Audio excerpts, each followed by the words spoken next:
Hello, everyone. Welcome to the weekly show of What is School For? My name is Dr. I. I'm the CEO of Classroom Without Walls and the host of this weekly live streaming show. On this show, I interview leading education professionals, parents, teachers, students, traditional and non traditional students to come here to discuss, debate, and disrupt education. Our goal is to future proof the next generation.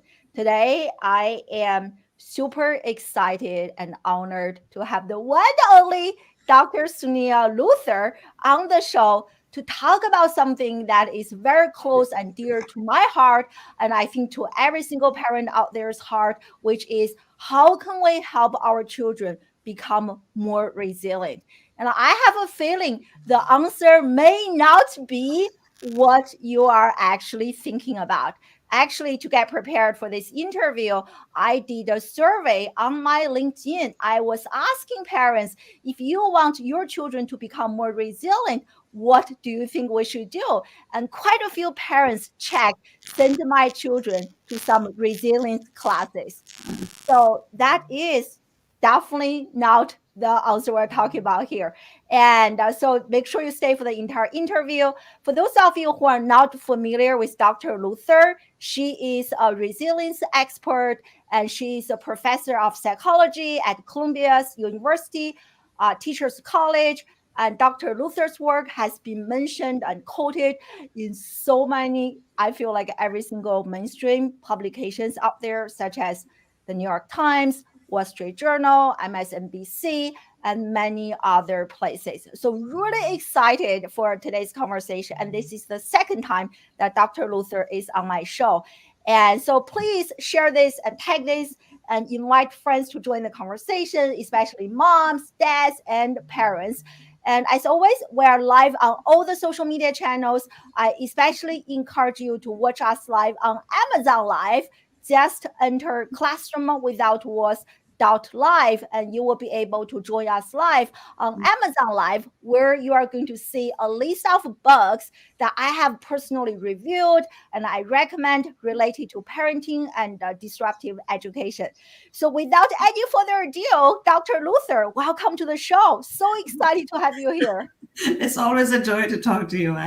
Thank you. Yes. Thank you so much. So this is the second time I have you on the show. Last time when you were on the show, we actually talked about and your extensive body of research on the real danger of children who attend high achieving schools. So for those people who are new to your body of work, who have never heard of you maybe, and so can you give us a quick summary of that body of research? What are some of the dangers? What are some of the key findings related to children who are attending high achieving schools? Right. So this work began back in the late 1990s. And over time, essentially, what we found is this is not a problem of kids in affluence. So this is not a rich kid problem. It's a problem of, exactly as you said, attendance at a school that is relatively high achieving. By that, I mean not the top 1% or top 5%. I mean the top let's say the top tertile, 30% of schools in the country. That's a lot of kids. Why? Because the pressures to achieve not just yourself, but to outdo each other is so constant, so unrelenting, and starts so early on that it becomes essentially like an imprisonment for these children. From a very young age, they start to, I can, therefore I must do more, more, and more. Just imagine what it's like to live, looking behind your shoulder and saying, is this friend of mine going to overtake me? Or how can I stay ahead? It's a very toxic, horrible way for children to live. Yeah, I mean, it is as a mom, this is something my husband and I and the other parents I know we're constantly talking about because, especially for middle class, we feel like we can. And therefore, as you talked about, especially constantly comparing yourself with other people who are Right. actually doing this, it is so shocking to discover that those kids who go to those high achieving, amazing schools, right, are struggling with so many like mental health issues that is Very, very sad. So thanks for sharing that. So from that body of research, and those of you who want to learn more about that, so definitely check out the last interview I did with Dr. Luther, and you are going to learn more about the dangers of sending our kids to high achieving schools. So from that body of research Mm. to resilience, what is the connection? Actually, I'd say the resilience is the overarching theme of all my work, all my research I've done for the last 35 years. So the question I've been intrigued with is essentially, how do people do well in spite of difficult life circumstances or exposure to threat or trauma, adversity? And in my dissertation work, I started out with inner city kids, adolescents. From there, I went to study these children we're talking about now, kids in high achieving schools, basically trying to understand what helps each of them show resilient adaptation. Mm. And very early on, I got sort of hung up on this idea that it all leads back eventually to moms. When I say moms, I mean primary caregivers. And the reality is, at that time, as it is true now, in the majority of the cases, it is the mom who serves as the primary caregiver. There are exceptions for sure, but mom or mother figure.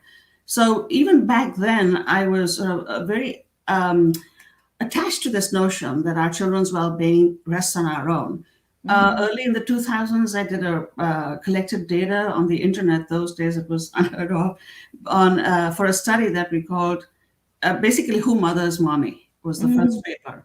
It was all about understanding what life feels like as a mother, and not just say to you, hey, this is what you must do, this is what you should do, this is what you're doing wrong, this is what you're doing right, but to really understand the phenomenological experience of motherhood and try and improve mothers' well-being. Now you fast forward 20 years later, and this report from the National Academies of Science, which I'm sure you've heard me mention, Vibrant and Healthy Kids, 2019, you can download it off the internet for free. There it is now stated clearly, if you want children to show resilient adaptation, the first most important thing to do is to ensure that the primary caregiver is doing well. Not particular parenting behaviors. Make sure that primary caregiver is doing well. And how do you do that? By ensuring support for that primary caregiver in the same way as you want to ensure support for the child from the primary caregiver. So it's the same principle. What children need to do well is exactly what we need to do well if we're going to do the very, very difficult job of parenting. Yeah, that is so interesting. So why do you think this aspect, you mentioned this, I know this report, raising healthy and vibrant children, Uh-huh. like it was shocking to me because that is definitely not how I was growing up, right? Like I think even for many people from my social interactions with other parents, when it comes to our children's success, very few parents will actually be questioning and thinking about their own, especially moms, right? Mhm. Our own emotional and physical overall well being. So, why do you think this aspect of raising children in terms of the primary caretakers' well being is so overlooked? Excellent question.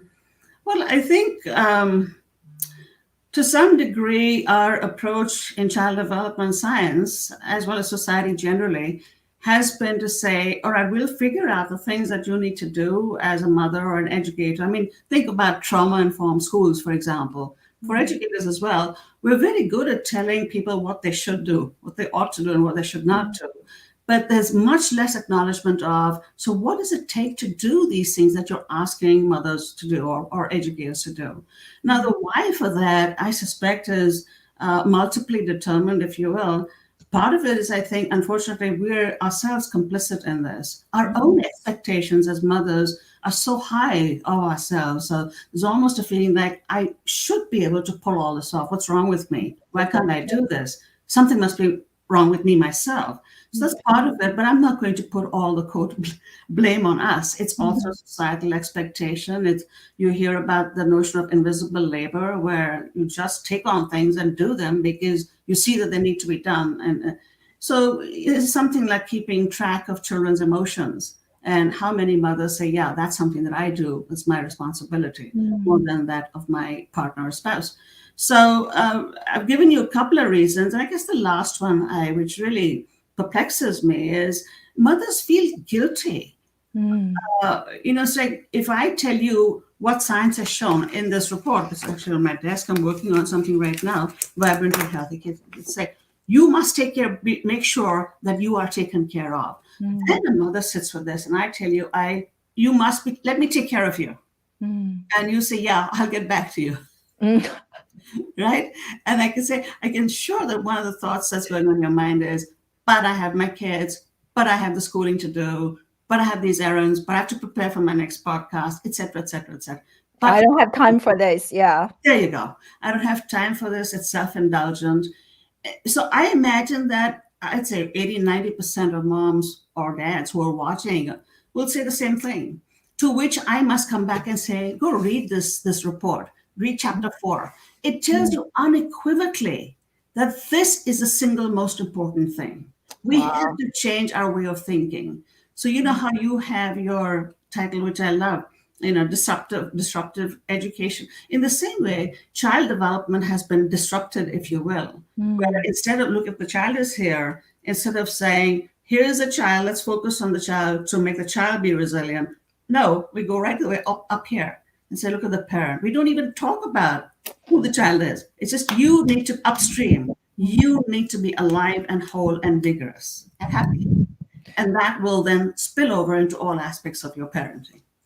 Wow, that is definitely, I think it is very counterintuitive for many people, especially moms. And I never really prioritized myself. And the guilt you're talking about, I think I coexist with my guilt. And because we just had a newborn and I have been actually nursing a lot, my back actually hurts quite a lot. Yeah. And my husband has been trying to push me to the doctor to do something like, no, I don't have time for that. So it is always, this, and that. So share I know that you have conducted so many fascinating studies like to really back this up, why this is so important, why we need to pay attention to the well-being, to the resilience of the caretakers. So can you share some of the studies with us? Yeah, I'll share with you just a couple of the most relevant, right? So one of them was, again, the Who Mother's Mommy paper. It was published in the Journal of Developmental Psychology, maybe 4 or 5 years ago. And there we looked at the well-being of moms, different aspects, depression, anxiety, stress, feelings of emptiness, and multiple predictor variables of what different aspects of their lives, which of these are most strongly related to well-being. And we found a few things that but they were very strong over and above all the others we looked at. One was authenticity in how you are. I am with my people around me. I am the real me, right? The Mm. real me. That's what I present. Satisfaction with friendships. Uh, just not even how often you see your friends, how happy you are with the frequency of seeing your friends. Mm. Comfort, expecting comfort when you're Mm. distressed. Not even again, you are but somebody will be there for me if I'm going to be troubled. So these are some of the aspects of, and the fourth one I should say is the most important. It's one sentence. I feel seen and loved for the person I am at my core. Wow. Okay, one sentence and you get to rate it on a 5-point scale. So what then the other variables in the equation is, are you married, the quality of your marriage, education, income, many aspects of parenting and so on. Above everything, even more than the quality of your marriage, these big four came out as Wow. significantly linked to all aspects of well-being. So now you have it in black and white. I'm a scientist. I have my hunches. I have my pet beliefs, but until I see the numbers, until I see it validated, I don't buy it.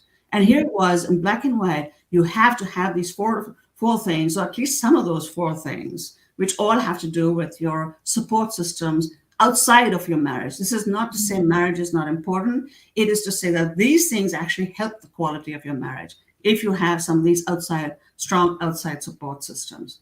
So that was one paper. And the second one was an article in Child Development in, I think, 2017,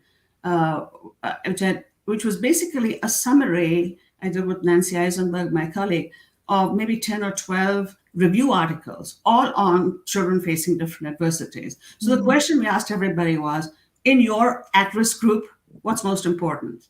How would you help kids in your at-risk group, given those data, how and why. And basically, again, I'll give you the bottom line. There's a table in that paper. Everywhere you looked, the first thing was quality of relationships with primary caregivers, who are usually mothers, and that in Wow. turn rests on support for the caregivers. So I am asking you for help. You have done disruptiveness, you and your wonderful colleagues, changing the way we think about education, classrooms without walls. I'm earnestly asking you for your help. We've done this in science. Let me add one more thing, a third study, if you will. May I, or are you on Oh, to? yes, please. So the intervention that we developed, Authentic Connections Groups for Moms, basically when you have an intervention and it changes what you're targeting, that's like a natural experiment, right? So you say A causes B.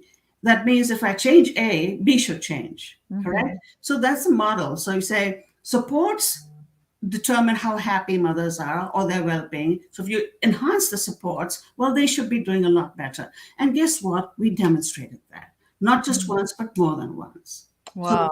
the first trial was at the Mayo Clinic here in Arizona with physicians, nurse provider, NPs, PAs.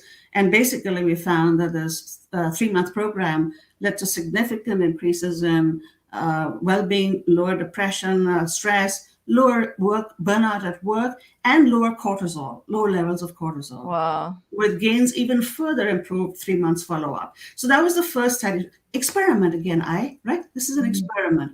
Here, I'm going to change this. If your hypothesis is correct, then B should budge. And sure enough, B budged.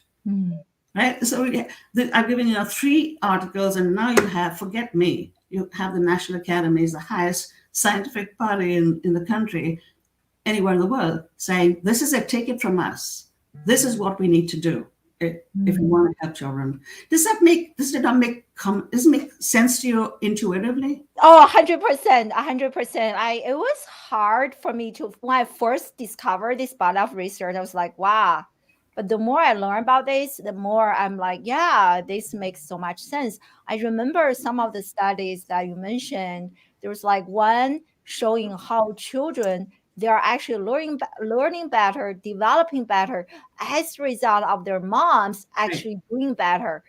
And that is very, very interesting. That is very, very interesting. Do you have more stories like that? Like children who actually do better as a result of the mom or the Yeah, dad taking care of themselves without working on the kids.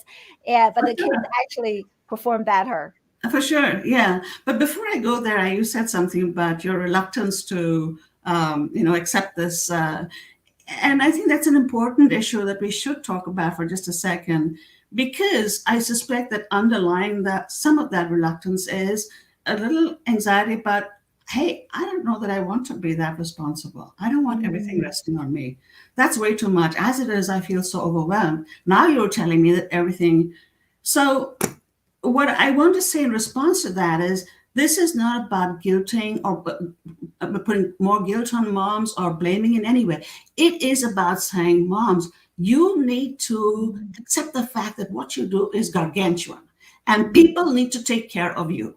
Mm. So this is far from, think about it as in fact, it's in the National Academy's report too. Think about it as a surgeon. You're the surgeon who's taking care of that child, the patient. What you need now is a crew of people around you constantly supporting. Mm. Think of that as an analogy rather than saying, oh my God, it's all on mine. If I fall down, everything. No, our job is to make sure that you've got that team of attendants around you all the time as you're raising your children.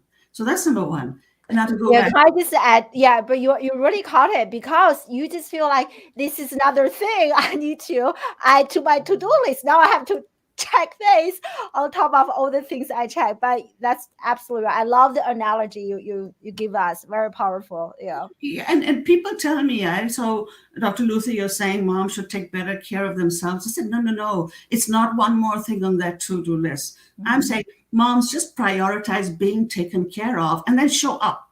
Let us do the taking care of you. Here's a program. It's empirically validated. It's recommended by the National Academies. It works. We've had 0 dropouts. Just show up and get that love and support. That's what I'm asking you to do. Mm-hmm. Which is very different from saying, here, put this on your list and make yourself be happy. Yeah, because like I think there is definitely so much talk on self-care, right? And I think most people think about self-care like, pedicure, do your Yeah, hair, like a massage. It's yeah. just like such a superficial level. But what you're talking about is much more profound and goes a lot deeper. Yeah. So let me go back to your question to about kids and mother. So this work started off actually I when I was at Yale in the psychiatry department, and I had developed the psychotherapy, a relational psychotherapy, group therapy for moms who were in methadone clinics, low income, multiple psychiatric, comorbid disorders. It's a 6 month thing, 6 month intervention. Anyhow, the results there, and same principles. Take care of these moms. Treat them with respect and love and a sense of humanness, Mhm. as opposed to addict. And that's the principle. They will get better, and their parenting will get better. So we never saw the children in the intervention. We talked about parenting issues or some of them. At the end of the intervention, the children reported that the mother's parenting had improved. The mother's maltreating behaviors had gone down. The clinicians report, who were blind to which group the mothers were in, the clinicians reported that the mothers were doing better. Urinalyses showed that the mothers were using less substances. So there is this back to your conceptual Wow. model. Here's mom upstream that we need to take care of. And if that gets filled up, then pretty much everything that stems from that, whether that's work or parenting your children, your being a spouse, all of that is that much better if this is filled up. So there's your example of how, without even seeing the kids, this work with moms is. That's absolutely fascinating. And I just saw this comment. And let's face it, in the US, we have absolutely terrible parent-child wellness policies. And we're the only developed nation that does not provide federally mandated paid Yes. maternity leave. I absolutely struggle with this. I'm happy that I'm an entrepreneur now. I don't have to deal with that. So asking how much more we can do is really just more victim like blaming. And I guess, do you want to speak to that, Dr. Luther? And there's also kind of a follow-up question on that.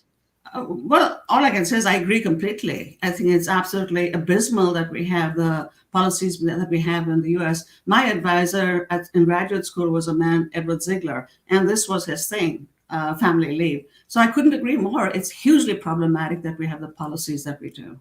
Yeah, and I still remember, going back to me as a minority, as an immigrant, and I already came from that background as being like very tough, right? We can handle this. And then here you are. I remember when I was at graduate school or like just throughout my professional career, I frequently heard from my advisors and teachers and professional workers, Yeah. they went back to work after like 3 days. I was like, oh my God, is that like you feel like that's the norm, and when you're now doing that, you again, you and I were talking about guilt, where Yeah. it's just like wow, other people are doing it, why am I not doing it? So I guess here's this question, how do you think parents, moms and dads, we can discipline, and how we can really make this a priority? Maybe you can even share with us some really good practices that you guys do at Authentic Connections Group. First of all, I would respectfully rephrase that question a little bit. I believe it said, how do you parents discipline themselves to take better care of themselves? And I would say, how do parents discipline themselves to ensure that they are taken care of? Mhm. Someone said to me in a podcast I did last week and said, oh, it's the oxygen mask thing, right? That or parents should put on. I said, no, parents should have someone put on their oxygen mask for them. I mean, if Wow. the child is struggling and out of breath, the parent is struggling watching that and being in that situation too. Why do we say, hey, lady, figure it out? Mm. Why do we not say, God, I feel your pain? You're watching Mhm. your child struggle. And Mhm. you feel the child's pain that much more than the child feels it. So why Mhm. are we saying, lady, pull it together? Do it. So my answer to that question is, it is to discipline yourself. Even that word I wouldn't say. Just be gentle with yourself. Give Mhm. yourself grace, just like you want to give your children grace and say, "All right, my love, you are hurting, you are struggling, you are stressed, and I guarantee in this day and age, in 18 so months into COVID, who is not? Mhm. Which one of us does not need that holding and embracing and replenishing to get to a stronger point when we can actually give to our kids that same steady, calm, kind nurturance and limit setting. It's a huge job, and this is Mhm. what boggles my mind. Why, after these decades of child development research, has nobody pushed this? Mhm. First, take care of the primary caregivers. That Mhm. said, we're there now. 2019, we finally got there. Yeah, with the National Academies, thank God, say take care of those, and not just parents, but also educators, very importantly. Yeah, yeah. Actually, interesting. I noticed that in your research, you talked a lot about moms. So, are there any differences between, or we're only talking about the primary caretakers? It Yeah. doesn't matter if it is the mom or the dad, but or only like the moms actually matter the most in this entire big picture that we're talking about. So it's a great question. Now, part of it is that, as I said earlier, the reality is that it is usually moms who are the primary caregivers. That's one. Number two, when you have prevention interventions, for example, it is generally mothers who show up. Mm, It's much more rare for dads compared to moms to be showing up to mm, these. So once again, in this committee, this consensus study committee agreed that what we need is interventions that are developed keeping men in mind, men and fatherhood in mind, as opposed to saying, "Hey, this is what works for moms, and we're just going to transfer it to dads, assuming mm, it'll work for them." It doesn't work like that. What we have come to agree as a field is this is working for moms. And there's a woman called Shelley Taylor, who's written a lot about the tending instinct of women, that when mm, we are threatened, our instinct is what's called tend and befriend. That's what we gravitate to naturally, which is why these groups work. I don't know that men would get quite as drawn to authentic connection groups for men. What they are much more drawn to is something based more in activity and more, mm, fun stuff, not in the same "let me share my innermost feelings with you" mm, kind of thing. So the idea is not to say it doesn't. Of course, it matters, but we are making a grave mistake by saying parenting instead of mothers and fathers. They mm. need different. They do different things. They need different things, and it's on us as scientists to figure out how to do the dads and get them involved in preventive interventions that give them support every bit as much as we've been able to do with moms. Wow, this is so interesting. It reminds me of the books that I read regarding like gender difference between learning, like how you're talking about, right? Like boys and girls, they actually learn very differently. Like boys, they actually prefer work on a project, like hands-on project, Right. activity, like you were talking about. But for girls, they actually, share their emotions, innermost feelings. So very interesting. See, that is, I feel like a big myth, right? We just kind of put everything together, parenting. So I Mhm. love the distinctions you made. And in the authentic connection group, and you mentioned in quite a few different podcast episodes, you were talking about this go-to committee. Yeah. And I want you to talk more about that. And Uh-huh. also, I'm curious why we have to find someone outside our marriage. So why Yeah. is that important? Because I feel like as I grow older, become busier, my circle it just become it's shrinking. It's literally shrinking right now, like outside my house. So I don't even know if I can find someone. Yeah. You wait till you get to my age, or 60, almost 63, and you'll find that it's this small. So yes, it's a truth. It does become smaller. The notion of go-to committees, eyes, actually came to me from that earlier trial with substance abusing moms, where we had this lovely intervention that lasted 6 months, and then we got up and left. And that was very problematic. We Mm, found in the data that essentially you'd given them this wonderful, nurturing environment and then pulled it out from under their feet. And there was nothing taking its place. So I learned the lesson back there. And in this intervention, Authentic Connections Groups, from the get-go, you're told we need to all identify at least one, if not two, if possible, go-to people. Who are they? People with whom you feel psychologically safe and who mm, you feel would be accepting and nurturing of you as you of them, and shared values. So the task is every session, and the sessions are all the 12 sessions around relationship themes. You're supposed to go back and talk to your go-to person about what happened, or the general topic, and then come back and report to your group. This is what my go-to and I discussed. What's the reasoning behind this? It's because it's like building a bridge. Right from the get-go, we're starting to say, all right, here's this very loving, supportive group right here. We'll be here for you for 12 weeks. But even as we are meeting, you are developing this very sturdy network, will become a sturdy network, support network for you outside the group when we're done and finished with our 3 months. So that's why the go-tos. And yes, by the end of the 3 months, people do have their go-tos and they stick with them.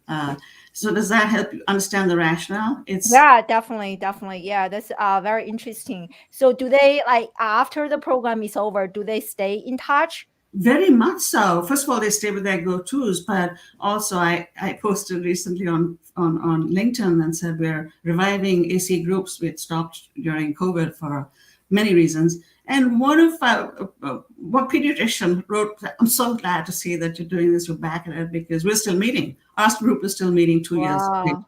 And most of them still meet, maybe some once a month and not every month or once in 2 weeks. But they're all there. Even my one men's group that I ran, even they have stayed in touch. Wow. So yes, what's the expression of teach a man to fish? What is that expression rather than Yeah. I rather than give them the fish, you yeah, teach yeah, yeah. them. Yeah, So, yeah, yeah. and here the rationale or the way of the approach is rather than in addition to giving you support in the group in very beautiful, loving, affirming support, we are also teaching you how to fish, so to speak. We are also making sure that in your own everyday life outside of group, you're making this happen. That'll stick. That'll stick, hopefully, once we're done. So that was answer your first question. Second one was about marriage and why not use your spouse or significant other. There's a scholar called Finkel, last name, and he wrote this terrific paper called The Suffocation of Marriage. And his point was that essentially we put so many expectations on our significant others. You need to be my co-parent, you need to be my therapist and my best friend and a good income earner and co-teacher, at home and A business partner in my case. this partner. I mean, there's literally everything put on that one relationship. And what he suggested, which I agree with completely, is we need to do some outsourcing of those needs. And the most obvious one is of connectedness to other people. So you feel that love and support from your closest friends or relatives, colleagues. That filling up needs to come from outside the marriage and not added as one more thing on that already big pile of responsibilities or expectations from within the marriage. So that's one answer in Finkel's paper. And the other is the paper I mentioned to you earlier, our own Who Mothers Mommy paper, where you saw the data. I'll send you the article where basically say, here is quality of marriage. And even above that was quality of friendships. How strongly related it was to depression, anxiety, feelings of gratification, of emptiness, all of these. So there's hard scientific data now saying that dependence on these relations, no, I shouldn't say dependence, but having these and utilizing these strong, loving relationships outside home is going to help not just you directly, but it'll help the quality of your marriage and help the quality of your parenting. What else could you want? Yeah, yeah. Oh my God, I so agree with Alice. Thank you for joining us live. It's so fascinating. It's so powerful. And I feel like just so few people know this, right? And I think we are in this very toxic environment where we're constantly bragging like how much more can we add to our plates. But you are sharing with us, learn to outsource that to reduce some of the burden, and it is actually a good thing. And as we do that, Yeah, we're actually helping our children to yeah. develop better, healthier, vibrant, and it is absolutely. I think this is the best kept secret. Seriously, Yeah, which we need to unsecret. And absolutely. I love the secret. Yeah, I we need agree. I mean, as I said, I have done this in science. My colleagues have done their part. We've all done our part and put it out there. We've developed the interventions. Now it is up to people like you and Pam and Dagmar and all of you wonderful people who have much more of a direct interface with the real world as opposed to academia, where I've been for 30. Thank God I'm no longer there. Do you see like I'm like so I'm my background is Chinese. Do you Mhm. see like certain ethnic groups are even more inclined to give me more like sense of guilt, Oh, adding more to yeah. their place? Do you see that pattern compared to in like differences in different ethnic groups? Yeah, well, sorry, but you and I, Chum, we're in that extra guilt club, right? Yeah, like the model minority, right? It's partly that, but also we don't air our dirty linen in public. We these are family things that are dealt with in families. We don't talk about outside. So I think in many Asian cultures, we are raised with that perspective Mm, that we don't talk about this stuff to other people. mm, Figure it out at home or with family, mm, which does add a whole extra layer. mm, But it's that said, if you know that that is something to which you might be vulnerable, mm, you're an intelligent human being. Read what the science says. mm. Why I would you agree. shoot yourself in the foot? I agree.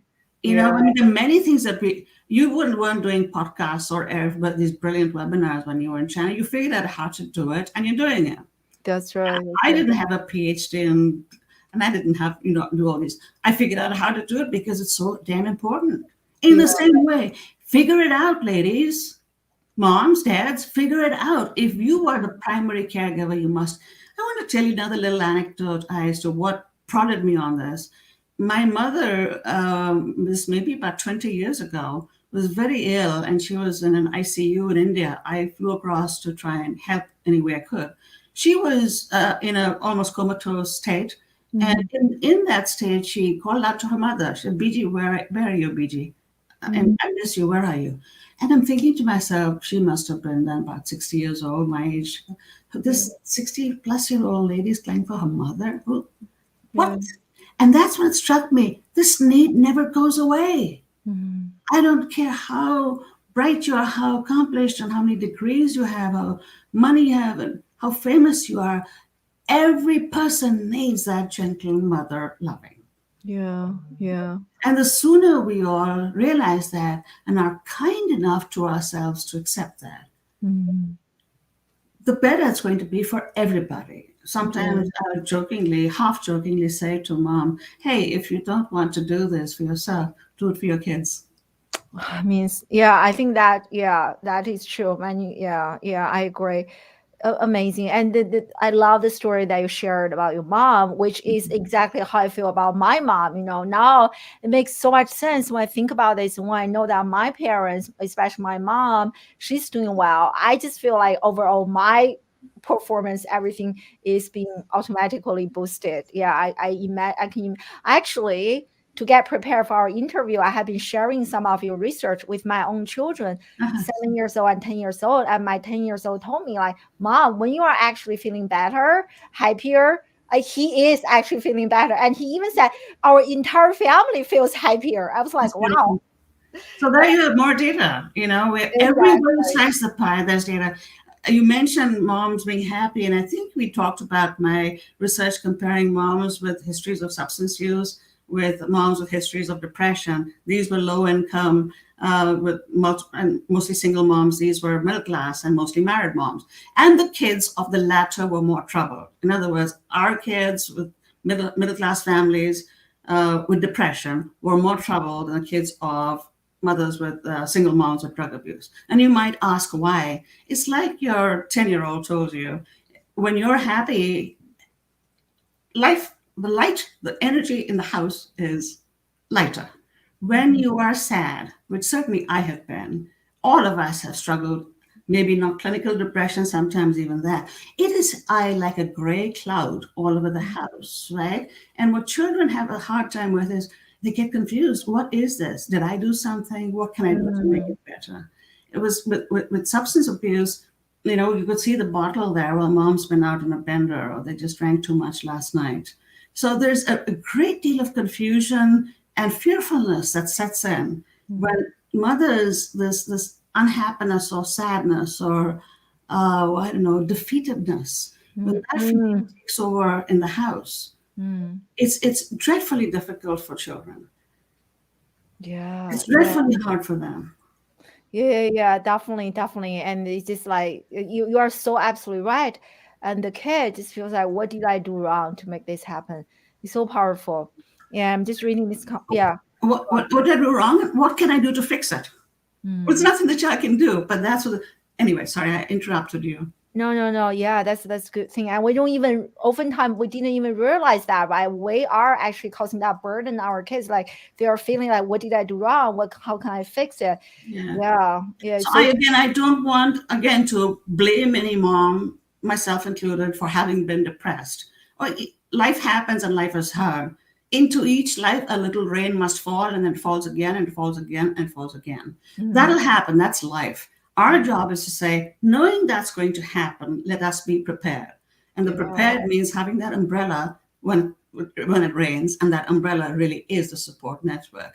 So it's by no means to say, hey, don't be depressed, or it's your fault you were depressed and then fix it. It's simply to say, I acknowledge how deeply you feel your pain and how much is the surgeon, how Mm, much, how central you are, how central you and your well-being are to the well-being of your whole family. that's I right. feel that it is horrendously unfair what Mm, mothers do, what grandmothers do and have done for generations all over the world, and it goes unacknowledged, except to say, yeah, everything mm. depends on you. Yeah, yeah.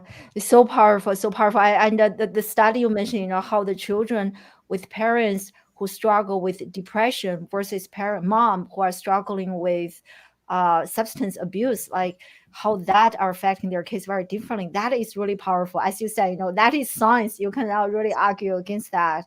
Yeah. And so here's this comment from Alice, I wish this parenting work could be included in conjunction with hospitals as part of well parenting and well baby programs. That is actually in the national academies. They've recommended that our intervention, because it's low cost, it's feasible, it's evidence based, and it's done virtually. We also documented fortuitously before COVID, we published a paper showing the effectiveness of virtual groups. So that is my earnest hope. And maybe we'll go there. APA just had me do a presentation on, oh, actually, you should let them say acgroups.org more than my thing. It's Okay. www.acgroups.org. And I would encourage anybody who's interested to sign up. We have a sliding fee scale, trained, experienced, supervised facilitators, and you have all the data.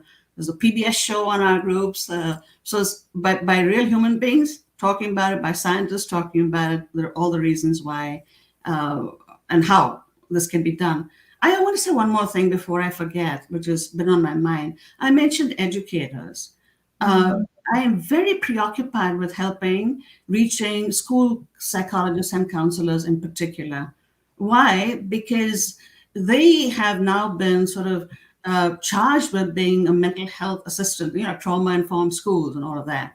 Um, and if there is somebody, imagine, who feels responsible for taking care of everybody without necessarily getting their due. It's so often these brilliant, dedicated school psychologists and counselors who are also frequently moms or dads and say, Mm, my job is to be the pillar of mental health for my community. mm, How can I go and ask for help? And mm, my answer is, my love, because you are the pillar of mental health in your community, you must get this. mm, So if there are any school psychologists or counselors or administrators or leaders or teachers who feel like I am holding up the mental health of not just people in my family, but a community, come. Yeah, it's so powerful. I mean, that's how I feel like right now for my own company. I do one-on-one coaching. The other day, I literally just share with my husband. I feel so exhausted because it is an exchange of energy. I'm literally, besides my own kids, I'm taking care of a bunch of other people's children. It is, it is such an emotional labor, right? I feel like yeah, Exactly. like I need a therapy who take care of me after I take care of those kids. Yeah. So I totally I can relate. So Yeah. let me share with you. When the pandemic happened, maybe about 2 weeks into or three, I said to one of my colleagues, I think I need my own authentic connections group. And the answer was yes, I think you do. So I went back and I found two or three women, sort of my age, also mothers, and I asked them, will you be in my group with me? I was Mm, afraid they would say no, who the heck wants to do this? And it sounds lame, but thank God they all said yes. And we met regularly, and I don't know how I would have survived without that, because your work, like mine, is about holding on to the pain of a lot of people. And it's like an equation. You can't give if you don't get. Yeah, yeah, yeah. It is an exchange of energy, right? Like they give you some not feeling so good, you give them some feeling so good, and then you if you don't replenish it, like it will be depleted one day. I agree. I agree. I still remember the very first time my group and I met. I think I wept through most of that first session because I'd Wow, just been holding on to so much. wow, that's powerful. So do you like you mentioned this can also be Oh dear, you froze for a second. I lost you. I lost you.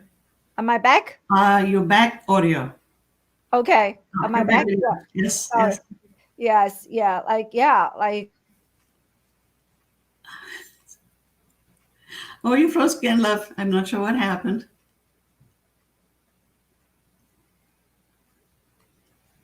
Uh, am I back? your audio is back. Your video is sort of spotty. That's strange. Everything seems to be fine on my end. All right, well, we'll keep going, and if I don't hear you, I'll let you know. Yeah, yeah, let me know. Yeah, so I saw someone say second mom. I agree. So you also mentioned earlier, Dr. Luther, this can also happen actually virtually. So can you tell us more about that? Because maybe people are feeling that it is a lot like being vulnerable is hard, right? It is Mhm, very hard, mhm. and like how can you how do we do that in an online environment to really share the most vulnerable, cry things like that, and maybe you can share that with I'll us. say two things about that. It's an excellent question. One is that it oftentimes does help to be with women or people who are not working with you or not personal friends, because you can then feel a lot easier about exposing things, vulnerabilities, and so on. So Mhm. that's one thing. And the virtual groups I ran in this paper I published. Another thing that one of the very senior in Washington, D.C., she said, these groups hold me accountable for being there and showing up, because Mhm. otherwise I probably wouldn't have done it. On the virtual front, as I said, the anonymity and it actually helps with feeling comfortable about saying stuff to each other. And there was no difference in quality. We had no dropouts, Oh, wow. no dropouts at all, and you can read the comments. I'm happy to share the paper. It's on our website on virtual groups. Um, just feeling loved.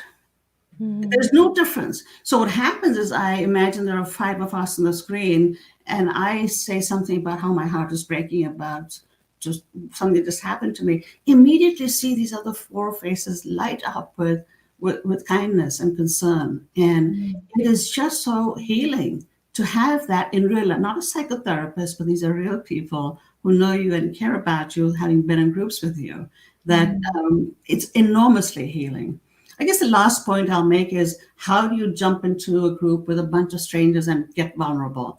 And the Yeah. answer to that is, we don't start by jumping into the deep end. In fact, I'm not sure we ever really get into the very deep end, because one of my rules is, we don't want anyone leaving the room feeling raw, right? Mhm. So we try and stay to a point where you are being real, you're being authentic, but you're not getting to that place of deep trauma, because that's not something we're equipped to handle. That's Mhm. how we're trying to help you get in touch with a therapist. This is not therapy. This is really support, right? Mhm. So what it does do is help you be. Here's the phrase we use. Is from that paper. I feel seen and loved for the person I am at my core. That's what we want every person leaving after each and every group meeting. Why, if you really think about that, you just feel like, oh my God, you want to cry, right? Just so powerful, so powerful. Yeah. And almost, I'm going to cry now when I think about that. And so I want to share my screen. So I want to make sure everyone get the website. And so here, and so you have a team. So maybe you can share. This is the website, right? This is the website. Yes. Yeah. So here are the team. So when we join the online sessions, and we'll be working with those wonderful people, right? Mhm. Yep. Our steering committee. Uh, Tanroy joined us, yeah, who's been very generous to us. So we have, and there are a couple more to come. As of yesterday, we've got Megan Smith, who used to be at Yale, she's got the Moms Partnership. Here's a PBS story about an 8-minute feature on the groups. There's a podcast, a couple of recent ones that I did. The Wow. description. So it's a small website. It's not that extensive, but it tells you basically the why and the how, and how it's been received.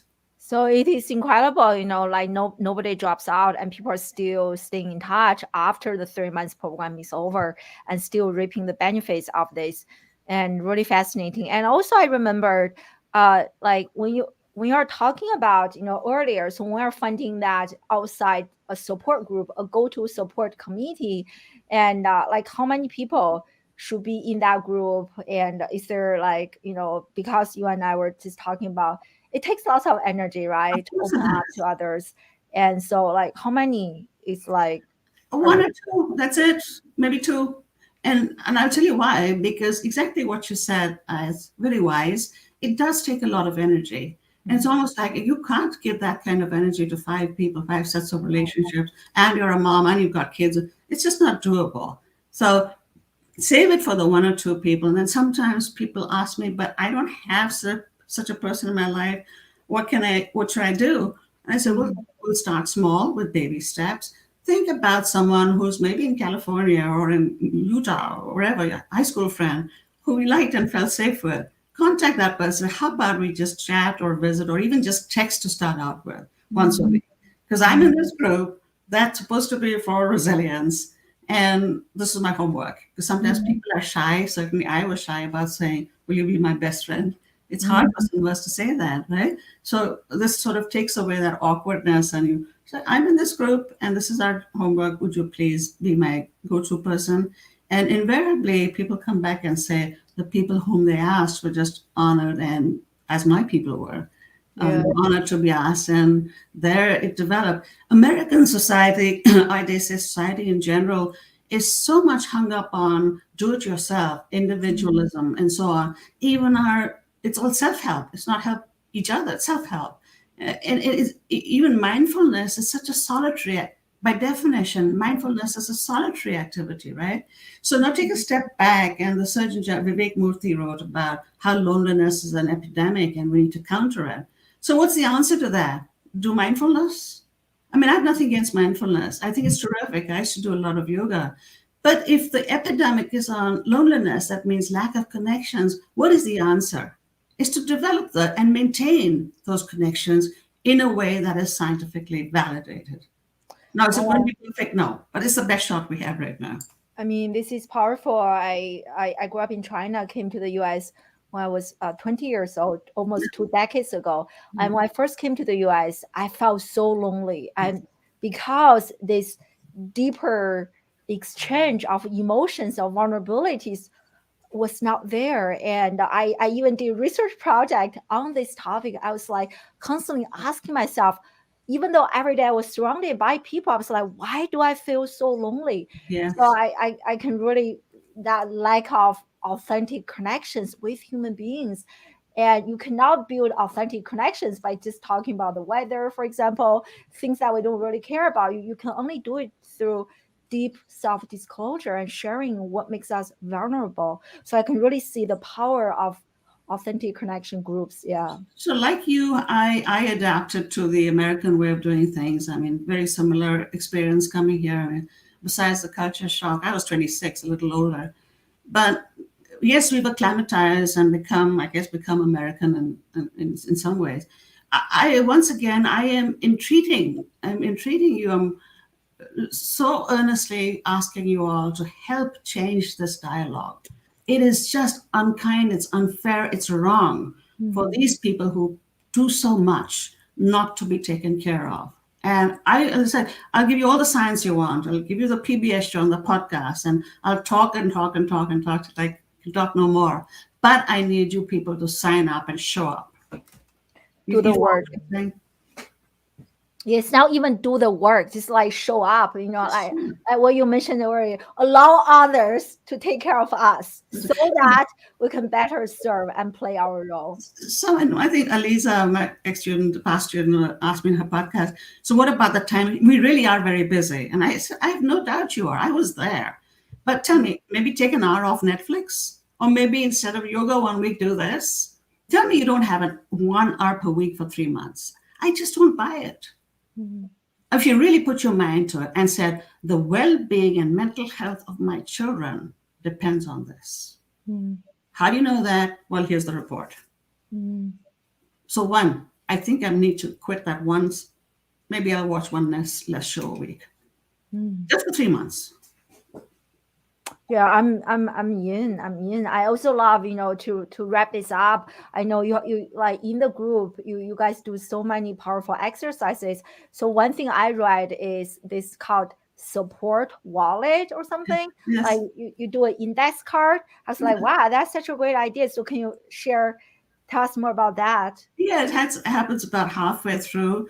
And what we have is each woman has, say, 5 cards if there are 6 people in the group. And on each of those, she writes forward, like, I'd write one about you, I'd write one about Pam, one about all the other women. So then what happens is, at the end of this, you land up with all your 5 cards from all your other group participants, right? You've got 5 I cards. And the person next to you reads them out. So basically, I will read out the cards about you. And these cards, women write about what they really like and respect and are drawn to about you, not your hair, not your shoes, but as a human being what they. And it's so touching, it's so magical, it's so beautiful, and it's so different. So they literally, you have these 5 people capturing you in a unique way that they capture, different from how they capture me. Mm. Ends up, I feel seen and loved for the person I truly am. There's this echo of voices, genuine voices saying, I watched I for the last 5 weeks, and this is what I picked up. And here she is so kind, she's so generous, she's so creative, and so thoughtful, and so compassionate. These are the kinds of things that come out, which are not necessarily the same, wonderful adjectives, but not the same as what might come out for me or somebody else. So that's the magic. And then they put these cards in the old days. We did this in person. Now I just send them PDF. They collect these so that when you're feeling down or discouraged, you go back and read those and say, this is who I am. When you're feeling lousy or defeated, this is who I am. This is what people see in me. This is the real me. That's so powerful. That reminds me of something I do with my students in a group environment. I will ask each student to say something really nice and positive about the other students. Yes. It is always a highlight for the. I never thought about doing that for myself. I'm definitely in. This is like really. Sign up, love. Sign up. I told you I'm in it. I'm doing it myself. I don't know any human being who should not do I this. mean, I just like a few times, just like even today during the live show, I almost felt like I want to cry. So I can now imagine, private Zoom environment, like when I hear stories from others, really building those authentic connections. So this is really exciting. And I really agree that more parents, this should not be a secret. No. It should not be a secret. It's like you said, well, the wage gap is different. Men get paid and women get paid 70 or 80 cents to the dollar. If you feel that we are not getting, we do feel that we're not getting enough support, well, then come and get it. Mhm. Mhm, mhm. Love it. I love it. So I have the website here on the screen. And so do share with us again where people can learn more about this and maybe even read more about this. Is the website the best place on The the website is the best place. You'll have the PBS show is about 8 minutes long. You actually see me running a group, one in person and one virtual. And there's a lovely sort of you're in there experiencing the group. So that's one. There's a podcast or two recent ones. They're so all sorry to interrupt you. Where can we see the PBS show that you it's on mentioned? the website. The link On is the on the website? website. Okay. Yes. There's a picture of a mom holding a little baby, and it says "See the PBS show" right there. Oh wow. Okay. I'm going to hold on. I'm going to share the website, make sure everyone gets this because I can't wait to watch this. So we are on the website. Is it under the in the media category? Do you Why know? don't you go up to what are Oh, AC? I put it on the spot. Go down. No, no, no. Go down. What are AC groups? Go down. They, no, no. You went too far down. On the left hand side, click on what are AC groups. Uh There you go. There you go. You see that on the right? That is oh that's the yeah. group. And below that, there's September 24th, Raising Good Humans. Eliza was my student at Columbia, Eliza Pressman. She did a beautiful job. You went past it. Go back up, love. That's it. Recent podcast. Oh, okay. The Who's Mothering Mom. The Oh, second the one. second one. Okay. She did a beautiful job with, she's a mom herself, of course. So I would look at those two and gives you a very good sense of, and then there's a form. Join us, you sign up on the form, and that's it. We'll get back to you. Yeah, I actually remember, I think I watched this PBS show. It was actually very touching. Yeah. There's a lot of crying that goes on. I cry, we all cry, because it is very moving. Yeah. And I actually felt like better just after this podcast today. Lots of release, and so thank you. And I can, I can see how this can help all the moms, and more parents should definitely check this out. Like allow others to support us so that we can. And moms my age, all of us. And let me also say, if you're sort of a public figure like you are, you can say in your form, I don't want to be with other public figures. I'd rather be with, non-media people or non-social media people. You can say that. No, I'm serious. You may not want, you may want to, you may not want. We respect people's choices as best as we can. Yeah, definitely. I would love to be with other non-public figures. Yeah, that'd be great. Yeah. Anyway, thank you so much, Dr. Luthar. And also share with us, where can people learn more about you besides the AC groups? Well, my own website is suniyaluthar.org. So, and if people want individual consults, they can reach out to me for that too. I quit academia 2 years ago, and just recently I even stopped the school-based work. All the assessments on high-achieving schools. I've even stopped moving away from that gradually more into this, because this is the need of the day. This is what truly matters. What's needed. This report, the National Academies, it said very clearly, we all know what the problems are. Let's start doing something about this. I mean, yes, the problems vary from one group to another, one community to another. But what we need is less unkindness, less meanness, more support, more dependable support. So why are we not doing that? Yeah, 100%. Yeah, that's exactly why I left academia myself. I know the model is broken, and I want to teach children in a very different way. So that's exactly what you are doing here.